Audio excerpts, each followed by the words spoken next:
All right. Go, Pete. My name is Pete Vanderbeek. Hi, Pete. And I'm a compulsive storyteller. And I can't find a 12-step group. So you're it. Thank you. Nobody has that kind of time.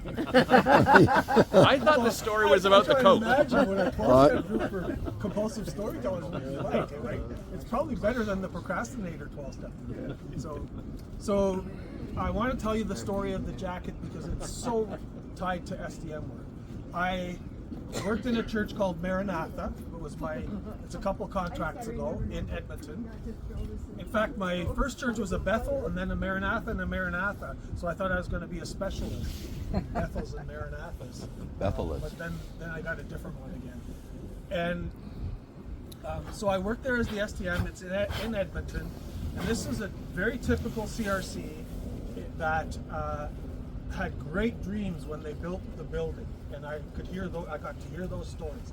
Somebody from the church designed it, and there was a builder in the church who did all the building. They told me the stories of the times when they had just put up all the beams for the roof, and then a storm came, and they all got blown down, and they had to do it again, and all that kind of stuff. The church is in a cruciform shape. They told me about the times when they had 3 services on a Sunday morning, and because the church was just so big.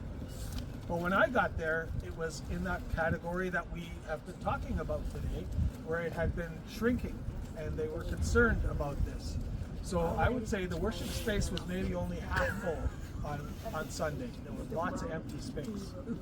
And when I would talk to people, they would talk about, like especially the older generation, you know, if only our kids and grandkids had stayed.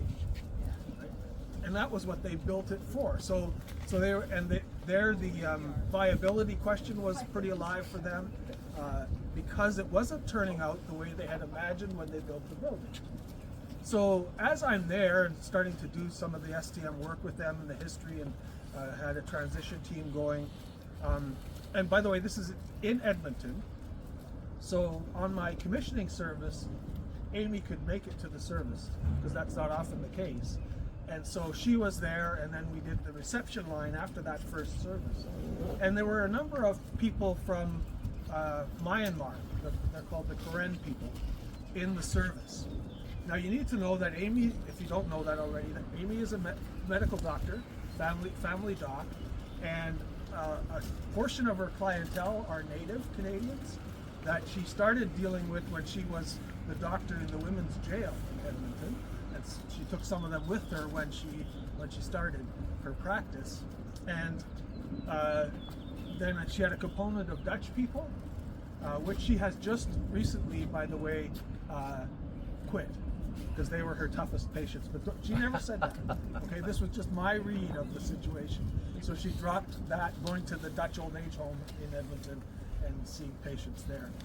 And then she also had a number of new Canadian patients from various countries. And so she was able to make it to this service, and you know how they do the reception thing after, where you're supposed to stay up there and shake people's hands. And I noticed this group of Karen women coming forward really eagerly. Like they were just excited, you could just see it, right? And I thought, you want to meet their new pastor, you know? And they walk over to Amy, and they're all hugging her and excited to see her because they were so excited that their new pastor was married to their doctor. Oh. This was very, very good for my humility. And so I actually became, to some degree, because Amy's so well known in Edmonton, I became arm candy for Amy. I had to learn to adjust to that role. Then, as part of the process, the STM process, and hearing these tales of the lack of people, if only our kids hadn't started Bethel Church just down the road, you know, and all that kind of thing. I was having a conversation with the church administrator once. I was asking him about membership numbers, and then he told me that 1/3 of the paper membership were Karen people. 1/3, and that was certainly surprising to me. But that was not an insignificant number. I don't remember exactly what it was anymore, but it might have been something around the 40s. So 40 people, current people, were part of that church. What I started to realize is they were invisible to the people who are looking for their kids. Right? The Karen people are very shy people. They're not forward like Frisians, and maybe other people too, but I only know that Frisians are very forward. And so I remember one Sunday it was a special Sunday, and they were gonna come and sing a song, and so they were in their garb, and they come up and they're looking at the floor, they're just shuffling up there. Somebody hits a note, and then bam, 4-part gospel harmony. Like, you just didn't expect it from these shy people. But they were invisible to the regular CRC. So the whole role as STM became helping the church see them. And in the end, the goal that was set was to become deliberately multi-ethnic. I'm not sure if that's the proper term anymore. What did Sid say? Intercultural. Intercultural. Deliberately intercultural. So that became their resolution as the part of my 2-year process with them. And so as my time is winding down, this is one of those churches that has a maze for a basement. And so I would go down into the basement and be walking along, and some of these ladies from Myanmar would just walk up to me and hug me. And they seemed to need to hug various areas of my body. So the tallest one that did it went around my shoulders and was doing this. Then a really short one went around my belly and was doing that. And another one kind of did I don't know what, patting the arm. But did you know that in Karen culture, shaking hands, you always put your one hand here and then you shake hands. And so I thought, okay, like these, I'm trying to be culturally open, and so these are just things they do. They wouldn't speak, they would just do that. They would just hug me. And I thought, wow, I've made an impression. And they love me. And so my humility started going down in the scale again.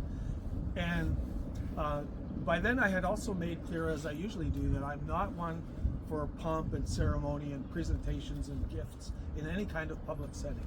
There's some trauma history there that I can't talk about because Frank is here and he might tell Joe. So, no. Even though he's wearing sunglasses, I saw him. So they had sort of accepted that because the previous pastor had been the same way. So my final Sunday comes, and the service happens, and I go downstairs because it's always then they too have food, so it was all potluck. And I'm walking down pretty much that same hall, and an older gentleman who spoke English came up to me with one of those ladies with him, and she had a package wrapped in just brown paper in her hands. And he just says, "This is for you." And she goes, like that. It was perfect for me. Like, people are flocking by and stuff like that, and good, it's good. I open it up, and it's this jacket. They weave this fabric themselves. Oh, wow. Right? And they are very reformed in how they do that. Because when there's a mistake, they leave it in, because they understand total depravity. So you'll see that there are places where there are threads hanging off of this fabric. So they weave the fabric themselves, and then they decided to make a Western style jacket, because they wear vests and other different things. A Western style jacket for me. So this has now become my preaching jacket, and it's an opportunity to tell the STM story of a group of people that were invisible to the church, who as a gift to me made me highly visible when I preached. And were they grabbing you to take your measurements? And they That's weren't what loving me, they were measuring me. That's what I thought. Yeah. I have gained weight since. Yeah. Yes. Good story, Pete. Okay. All right.